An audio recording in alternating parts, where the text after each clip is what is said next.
Well, yeah, welcome. This is the Kitsap Sun's editorial board. We're talking to North Mason School District Board member John Campbell, who's running for re-election this fall. John, what we'll do is, why don't you take 2 minutes, kind of tell us why you decided to try again. Be more than happy to. Well, if re-elected, this will be my third term. I was first elected in 2007, and then I ran unopposed in 2011. So why would anyone in his or her right mind go in again for another term? Two reasons. I think I have fulfilled the pledge I made to the people of North Mason when I ran the first time, and that was to reestablish trust, to offer leadership, and to communicate. And I think I've done that.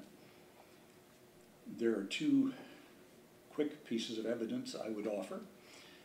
One, of course, is my is the new school. We ran a bond a few years ago. It was right at the beginning of the downturn. Even then, we got 48%. So if you'd had 50%, we wouldn't have been too far off. And then, right on the heels of that, we ran a capital levy for $10 million. We convinced the people that what we said was true. The buildings were in need of repair, and the repairs could not be put off. But under the leadership of a superintendent I continue to admire, even after he has left us for greater challenges, we were careful to align the work that we were doing for that $10 million as though something more would be possible. And the last thing we wanted to do was build ourselves in. Well, we fixed it, you know, and then you want to build something better, and oh, well, we got all this investment here that we've got to rip up. So we looked to the future with hope, though we were instructed by experience, but we looked to the future and hope. So we ran a capital bond for $49 million. And I really think David Peterson deserves a lot of credit for this. My colleagues and I were a little bond shy at that particular point, but we talked about it. What are you here for? To consolidate political power or to get something done? Let's do it. And so we deliberated carefully about that. Were the people ready for this? Is this too soon?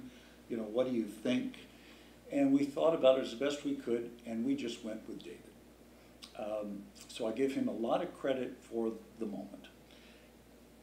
What happened next, I think, shows what had happened to Belfair in the interim.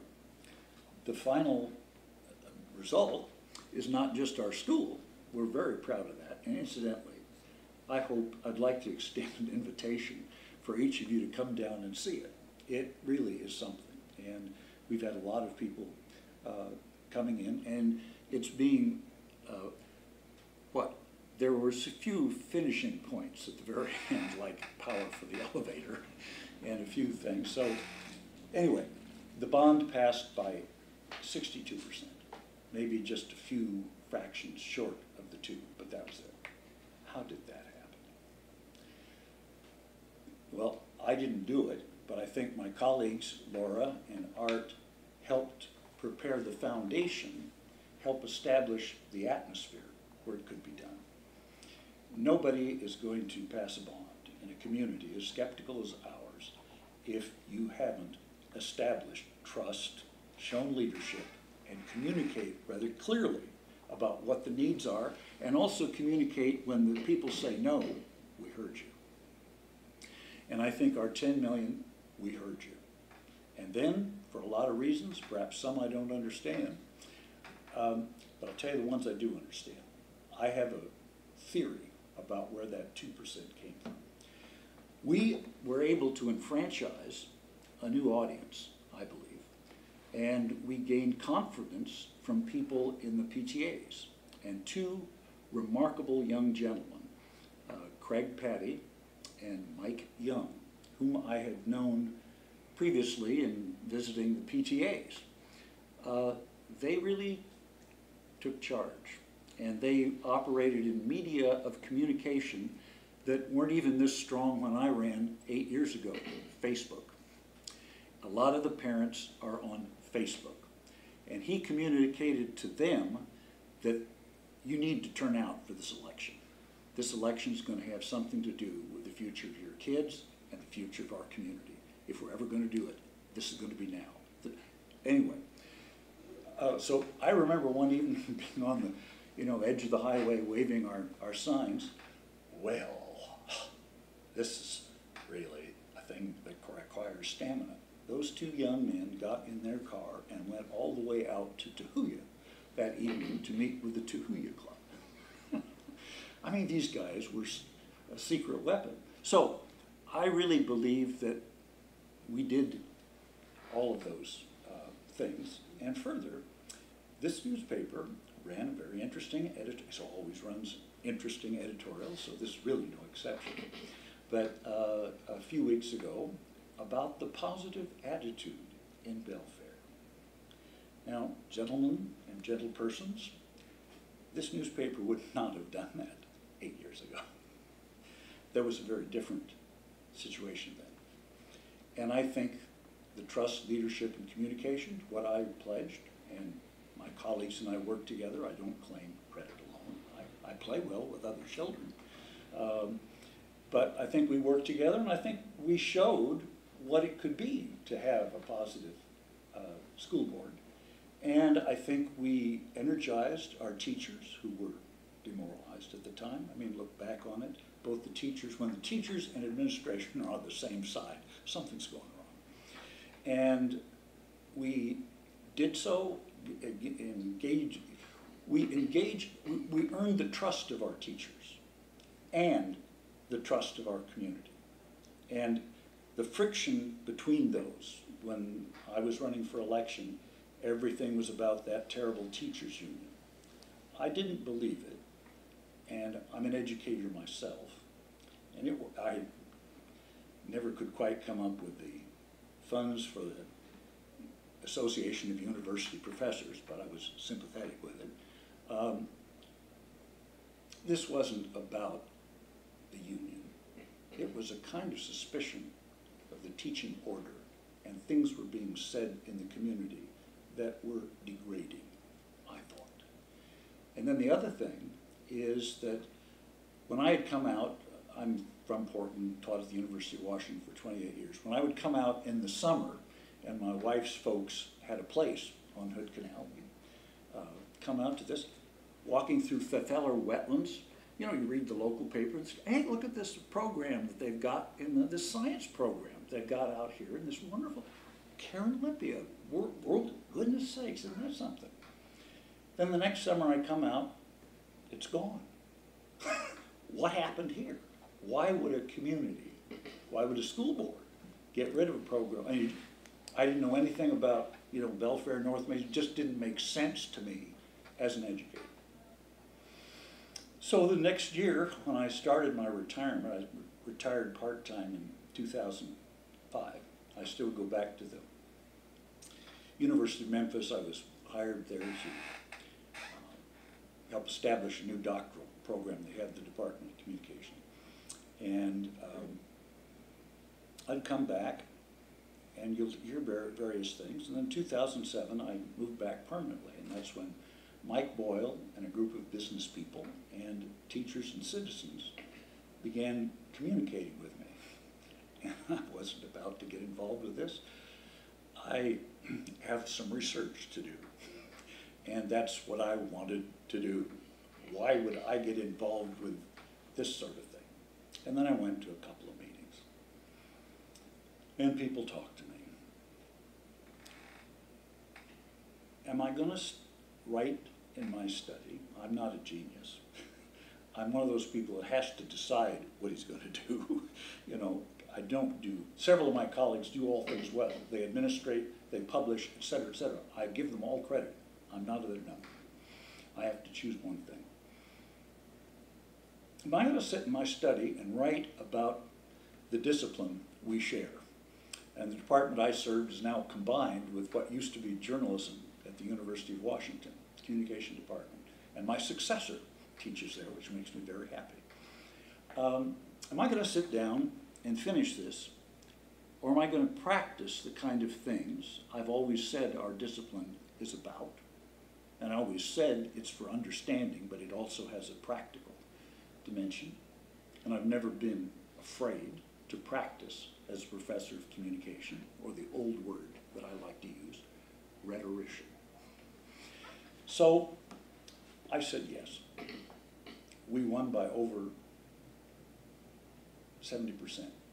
I had no idea, just no idea. And I've enjoyed very much the second career. I was asked to give a lecture at the University of Washington Communication Department. I think it was a year ago. Now basically the thing was sort of a little story about my career and why I felt that what I was doing now was as much in keeping with our common calling as what I had been writing and had a reputation for, and what everybody expected me to do. Would you rather have your name on the side of that building in Belfair or on the side of a book? Don't ask me that. I made my choice. I haven't given up on either. So I've really enjoyed the, sorry, it's probably my wife trying to get a hold of me, but I will put myself on indisposed for the moment. So I've found it just very exceedingly rewarding. I have done some things, so I found it very rewarding. Look at, now the point I want to make, there's another point. Okay, I've fulfilled my pledge. I've given you enough talk to indicate some evidence for that. But there's more work to do. And I've already given you a sort of introduction. I want that science program restored. That's my personal ambition. Do you think? And I think it can be done. Can't be restored literally, but I think, you know, there's a challenge with the Feller wetlands, has always been the third rail of Belfair politics. But I think David Peterson put us in a good position, despite the controversy, to address it. And I think the community is ready to think carefully about that. I don't think that people are going to go, once it's clear to them, that the money you give us in levies mostly goes for the school and partly goes for the running of a park. I think when that choice, do you want your money going for the running of the park, much as everybody in Belfair loves the Feller Center, and I love it too, and I love its trails, and I see its educational possibilities. I think it needs, the Feller Trust has not worked out. Let's just say that the history of the Feller Center is a history of the best of intentions and a whole series of unexpected consequences. And you know, you can put blame everywhere you want, that's fine. But you'd have a similar story no longer, no matter who was in charge. So I think we're in a position to, one, interest, say, a government agency. The county has expressed an interest. Mason County doesn't have a great deal of money. I'm aware of that. What about the state? They've also expressed an interest, possibly some public-private sponsorship.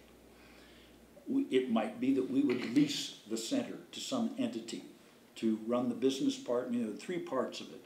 There's running a community center, there's maintenance of the trails, and there are the 2 classrooms that we have down there. Probably the school would be quite comfortable in maintaining those 2 classrooms. A partnership with the Salmon Center would greatly take care of the schools, and then you've got business sense, you know, taking a look at the community center. I mean, it could, so look at this, that's not impossible. Karen Lippy, whom many of you may remember, showed that a world-class science program is possible in Belfair, Washington. She proved that. she also proved that it was not institutionally sustainable. I don't want a world-class science program to rest on the vagaries of the next school board election without going into detail about Belfort politics. We tried to find an understanding with the Port of Allen, but just, okay, that one particularly didn't work, but find some other agency that might. What you would have is some kind of, maybe, look at it, had it been the Port of Allen, what would you have? You've got commissioners to the port, they're elected, but they're elected from both Belfair and Allen. So you're not relying just on North Mason politics, which is where most of the toxicity is. And so if we had that, if we had a government agency that listens to the public, I would feel that democratic governance and expertise were in a good balance. And that is always a challenge, because I very much believe in representative government. My profession and David's profession are central aspects of that. Teaching the skills of democracy, practicing, freedom of the press. I believe that it's still possible. And 4 years, why not? I would work in that direction. There are other things which interest me too, and I'll just mention two. I taught communication. What's that mean? Well, on the undergraduate level, it means teaching public speaking. It means teaching classes in argument. It also means teaching people how to think rhetorically. So I had a senior class called Rhetorical Perspectives in Revolutionary Documents. Let's take a look at the origin of species. How did that guy end up with a theory like this in Westminster Abbey? So you can take a look at others. The challenge of communication is worth thinking about. It can be thought through, okay? That's what Aristotle's rhetoric is about. How do you think about this? It isn't just what we call sophistry, but it has a significant function in a well-running, for him, in a well-running representative government. Hence the rhetoric, the ethics, and the politics go together. I see the discipline that way. I teach it that way, have taught it that way. So I've been active in a couple programs, one called Project Citizen. It's on the middle school level. And what the kids do there is they pick a problem, and then they prepare an argument, the policy, they prepare an argument for why that policy needs to be changed. And the first year we were in it, we won first place in state. And what pleased me most, a very skilled teacher in the middle school, Julie, she's gotten married now, I can't remember, her name, but she's really excellent teacher. And I can see that because I've seen the outcome, of the teaching and coached it a little bit myself. Okay, so. And you participate? You go in? Yes, I do. Yeah. I participate in this when they get themselves ready. Okay, I'm the one that prepares them for the, clash of battle, So look, so the first topic was, okay, these are young kids, middle school. Okay, let's say there's a consensual relationship between an 18-year-old and a 16-year-old. That 18-year-old is going to be labeled with the tag sexual predator for the rest of her life. They didn't think that was fair. And they brought it up as something that ought to be changed in state law. My part of it was to coach them. They come up with these argument boards. I mean, look at several waves of kids, come up. There's, a series of boards, the problem, the possibilities, why we picked this particular one, is it feasible, does it violate anybody's civil rights or something like that. You have a whole series of programs, of arguments. So you have these waves of kids, each coming up, arguing for their part, answering questions. The next wave comes up with the next board, and so on, so forth and so on. And I sort of said, I think that when you're saying that, you have more feeling that's coming. So I would work with them and try to get them in a conversational mode where I thought they were really at their most powerful.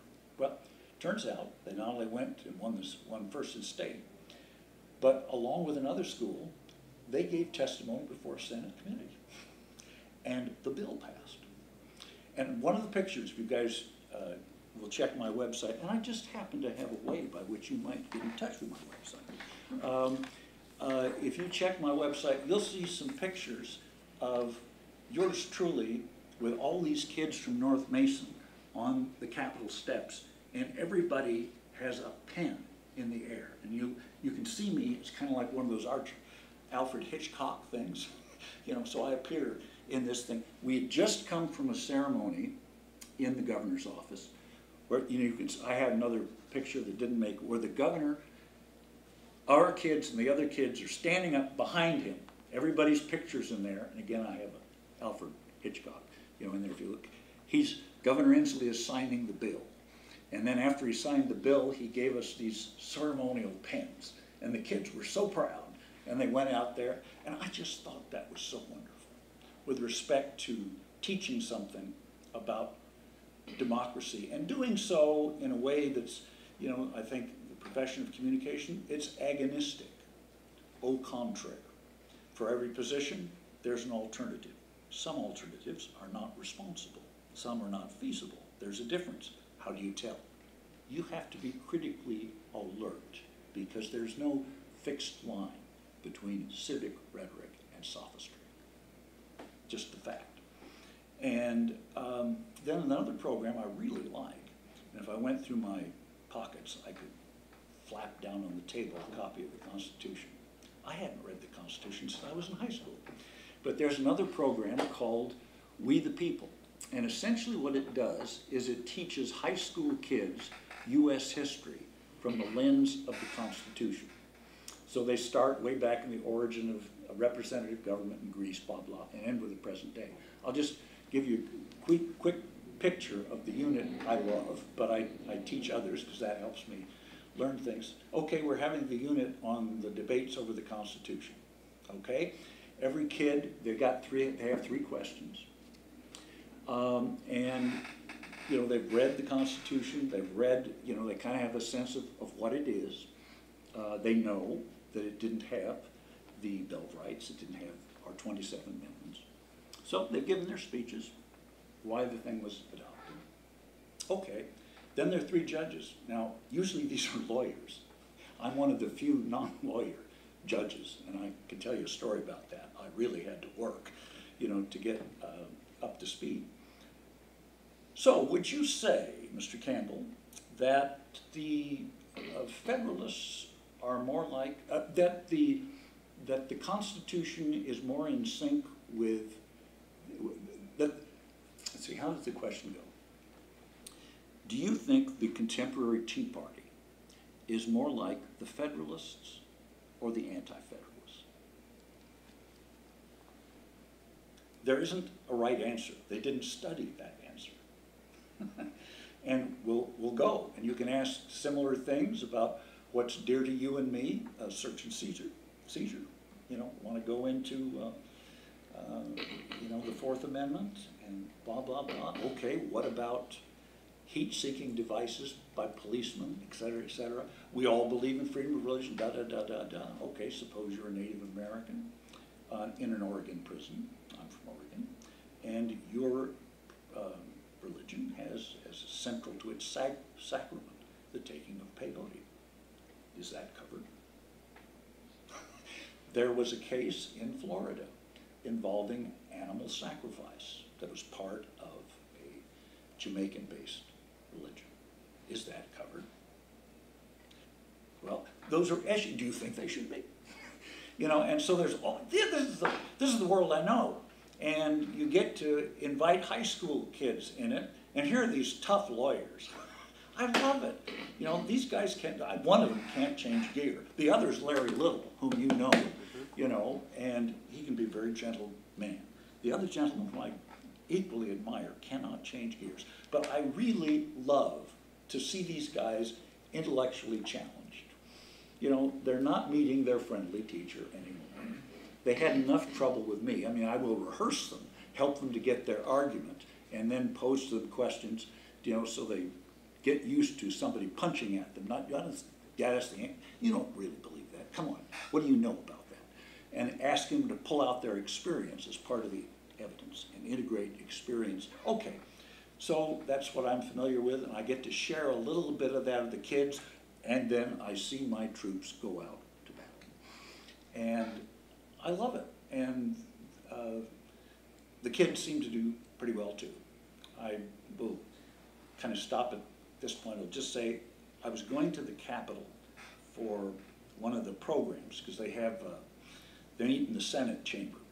And I was going up there, you know, with my face that I've earned throughout my life, eyes a little bit blurry, you know, too early to take out those cataracts, but you should be aware they're there. Suddenly, I'm surrounded, jumped by these middle schoolers. Hello, Mr. Campbell, da-da-da-da. You know, I don't judge our particular, oh my God. I mean, or I'm stopped in the Safeway, you know, the bagger turns out to be one of the students that was there, and he really says some good words about argument. So, look at, look at, my involvement has been, you know, there's been a number of levels. Oh, I should mention, I'm also the legislative representative. And so I've been to Olympia 3 times last year, lobbied once when we all go, WASDA, the Washington Association of School Directors, and twice on my own penny, own gas. When Deb Merle, who's one of our chief, you know, lobby persons, says we need some people to testify for this. Well, this is a lot closer than my friends in Okanagan or Blaine. Okay, well, I represent the troops, and sure. And I find it really interesting, understanding more than I did. Look, what have I learned? I've learned something about running for office, even though it's a small campaign. You know, my first one cost $15,500, all in small amounts of money. I mean, I was overwhelmed. You know, what was it about? This one's on me. Okay,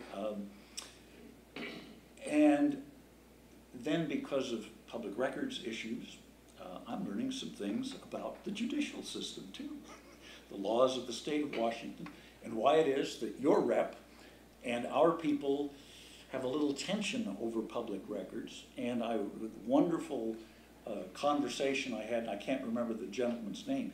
Yeah, I can see too much expense to get these things, and the newspaper's out of business. I don't want public education to triumph over freedom of the press.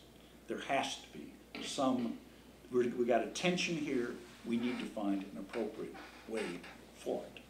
So, you know, that's what I've learned about the Constitution. I've learned about hands-on politics. If you know anything about Belfair, you don't run for the school board unless you're prepared to receive some things. And I've learned about politics. I've learned about the judicial system, and I'm learning more. And I've learned more about the Constitution than I knew when I was a practicing prof. So for all those reasons, my main one is still restoring that wetlands, that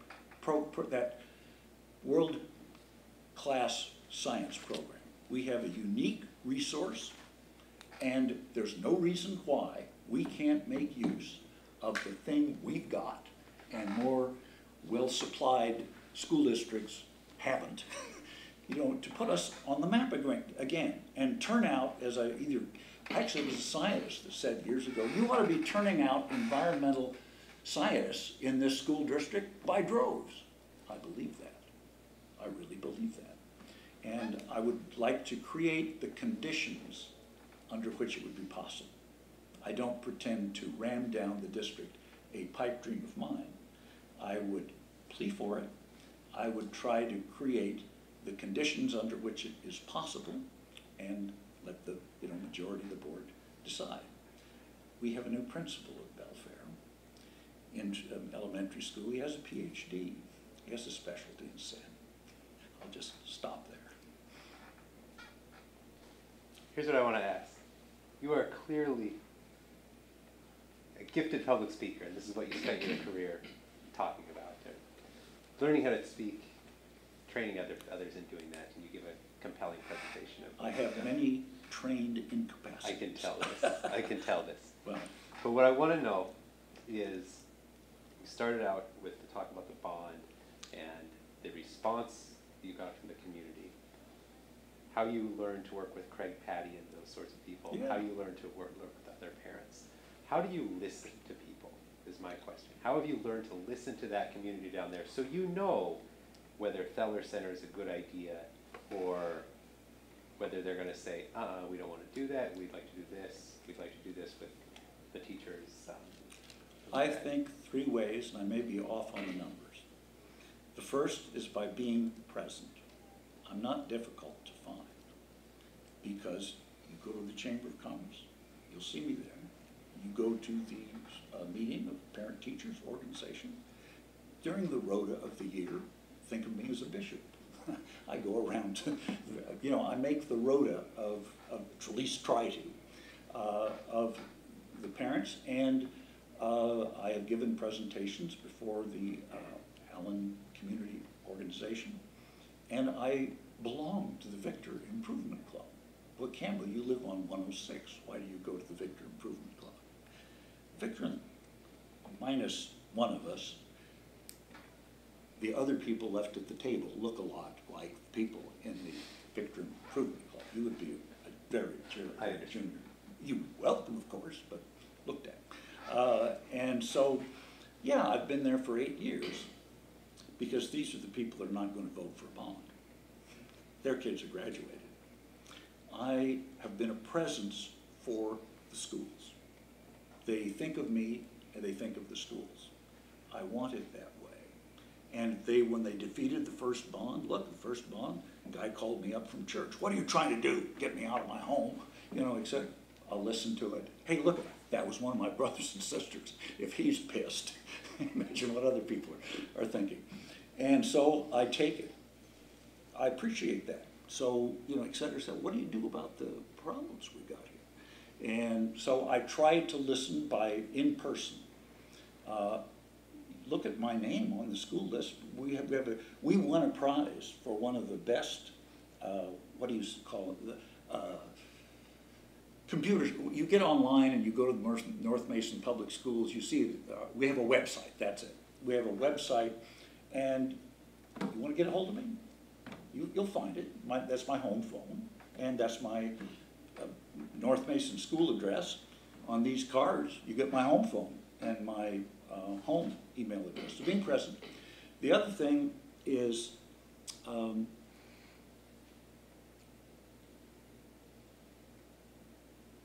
I think being persistent. We got a filmmaker, Mark Wojtowicz, who lives in Union. He was going to help us with this thing and the first bond, and when he saw it, he volunteered his time. I still have the rather lengthy little thing he made, about 15 minutes, that shows you Belfair. And it takes you right inside the school, and you see all the snaky wires, that were keeping our computers going. You see the plant coming into the science room. When we ran that bond that didn't work, we had some polled, 70 or 80% of the people in Belfair, North Mason and Allen, didn't believe we had a problem, thought the school buildings were fine. When we lost, the number went down to 15%. That was a very successful defeat. Because I think it really, and we visualized the problem. We went all out on it. And when it was no, we appreciate that. That's why we got the 10 million. But what we told you is the truth. Can you help us do something about it? And the first, yeah, we will. And that 10 million seems to me a mark of trust, tough trust. We asked for something more. We got turned down. We didn't just run it again. And we didn't curse the ground we live in. No, we understand. Can you do this? They said yes. And then, by all of these things, persistence, talking to people, then we do, we do a little thing, I think, does your name, North Mason Life, don't you guys publish it? We take out an ad in the North Mason Life, and every month, okay, hey, look, if there's 5 of us, it's your turn to write the one for this month, your turn next month, your turn next month, your turn next. We always write a little deal about what's going on in the schools. I have been at a chamber gala at the end of the year and had somebody I didn't know say, oh, I've read your columns. You know, take that work, take up. Oh yeah, I see what you mean. I didn't think of myself as a columnist, I really don't. But people, that kind of makes a difference. And I mean, it's not just me, it's all my colleagues, you know, do the same. And I think we've kept the people informed. David was key. He knew we wanted to have more communication. So I mean, the website, and we got a national prize without trying. We were third in the nation on one of the the best website in the country, because it's easy to get a hold of us. It's also easy to get to find out things about the schools. So presence, persistence, toughness. If you're going to be on the school board in North Mason, there's a group of people that do not want their taxes raised, and they're going to oppose you in some very clear, persistent ways that not everybody can take. They're going to go for public records requests, the purpose of which is nothing seems to come of them. And you will sometimes have lawsuits that just have the smell of somebody gaming the system. I wouldn't accuse anyone. I couldn't possibly say anything about that. But I think you folks have been around, and you can imagine what I'm talking about.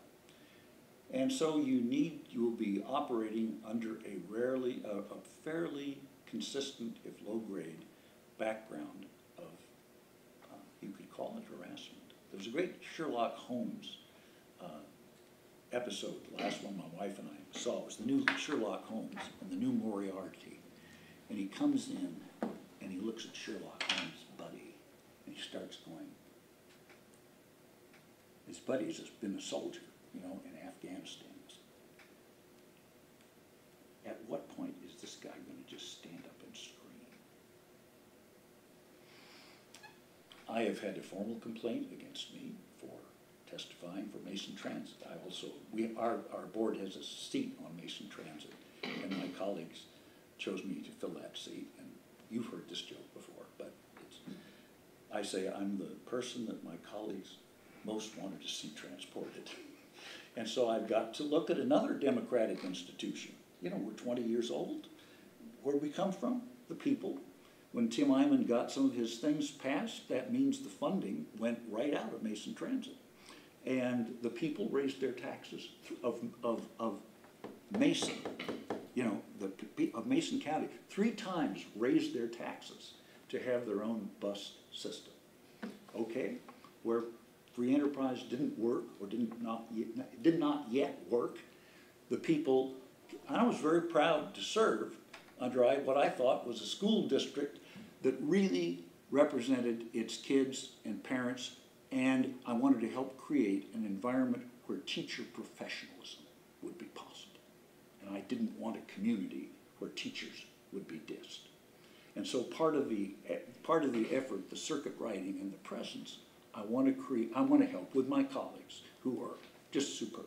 I want to help create an atmosphere in which education is one of the things that distinguishes us as a community. And if you went to the new school, you will be asking with me, what will be the impact of this school on the kids that come here? It used to be, when we were running our first bond, well, it's good enough for Belfair.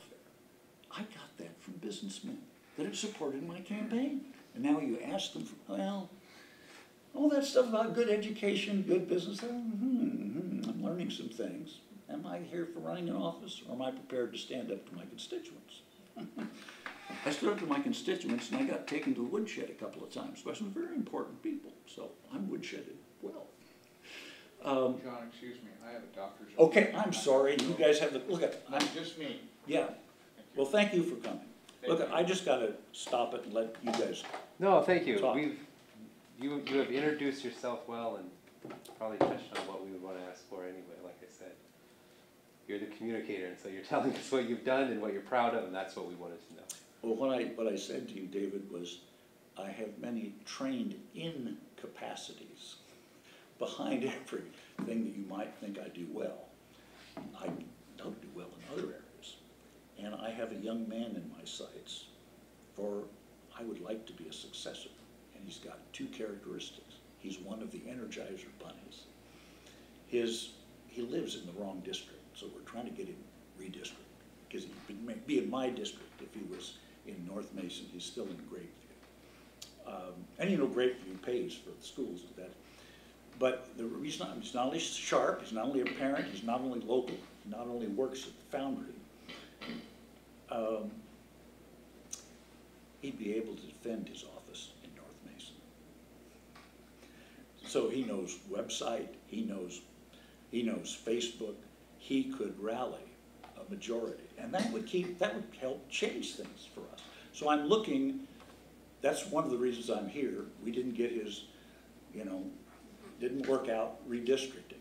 Okay, if it's not redistricting, I'm not going to let these people, mess it up.